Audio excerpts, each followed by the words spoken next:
Hello! Today we're going to try to make some sugar-free boba. Boba commonly refers to Taiwanese tapioca pearls, which are often cooked in brown sugar. Now, to make these sugar-free, we can't use brown sugar, so I'm going to use this brown sugar replacement called Swerve. Here are the nutrition facts in case you were curious.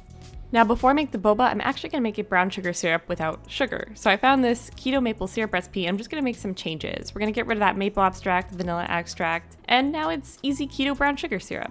To make the syrup, we're going to add 1 teaspoon of xanthan gum and about 1/4 cup of water and just whisk until it gets pretty thick. It's okay if there's some little lumps in there, those will end up dissolving later. Now in a saucepan on low heat, we're going to add 1 3/4 cup of water and about 2/3 cup of our brown sugar replacement. You can also add a pinch of salt before stirring until it's completely dissolved. Once it's dissolved, we're going to let it sit on low heat until it starts to simmer. I turned away for a second, so maybe don't let it simmer that hard. Pour it into a bowl, and we're going to take our xanthan gum mixture we made earlier, and we're going to mix it in. Again, it's going to look kind of lumpy and weird at first, but once you whisk it, all those little lumps should melt away. We're going to let this sit at room temperature to cool back down, and it should thicken in the process thanks to that xanthan gum. Now let's make the boba. Here are the ingredients you'll need, and today we're going to be making it in the microwave. If you don't have a microwave, you can look at my older videos where I always use the stovetop method. We'll start by adding our water and a brown sugar replacement into a microwave-safe bowl and stirring it up. You can also add black food coloring for that classic boba look. Then we're going to microwave this for about 10 to 15 seconds and pull it out. Next, we're going to add our first bit of tapioca starch, stir it in and make sure it's well incorporated before popping it back into the microwave for another 10 to 15 seconds. When we pull it out, it should look kind of sticky looking. I'm stirring mine to make sure it becomes completely sticky with no liquidy parts to it. If it's liquidy still, stick it in the microwave again for another 10 to 15 seconds. Repeat until it is nice and sticky like this. This only took me 15 seconds, so you might not need to do it multiple times. Now we're going to add the rest of our tapioca starch and start folding it in. Make sure to keep some extra tapioca starch nearby because you never know when you might need more. The 4 to 5 tablespoons I used here actually didn't end up being enough, as you'll see in a minute. Once I get a little dough ball, I'm going to pour it out onto my work surface and start kneading. We want to knead this until it's nice and smooth. After kneading for a bit, I found I was getting stuck to my hands, you can see here. That means I need to add more tapioca starch, so I just add another tablespoon and kneaded that in as well. You can add as much as you need until it's not super sticky. This is the consistency I got to that I really liked, almost like Play-Doh. Very soft and not super sticky.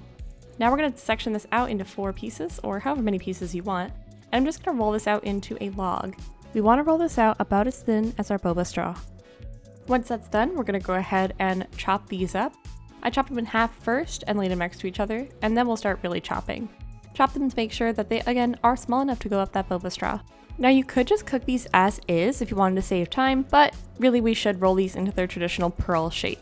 So take them, roll them in your hand, and throw them in some tapioca starch so they don't stick to each other while you're rolling. Now, this channel is known for making different shape boba. I know I went kind of traditional today, but you could use this recipe and make any shape you want. Now that these are rolled out, we're going to shake off all the excess tapioca starch. We don't want that in the pot while cooking. These look pretty good. We're going to take these over to a pot of boiling water. We're going to pour them in and wait till they start to float. Once they're all floating at the top, you can cover, turn the heat down to low, and cook for 10 minutes. Don't open that lid. After 10 minutes, we're going to pull it off the heat, still leave it covered, and let sit another 10 minutes. Now that's done, I'm going to check on them, just see how they look.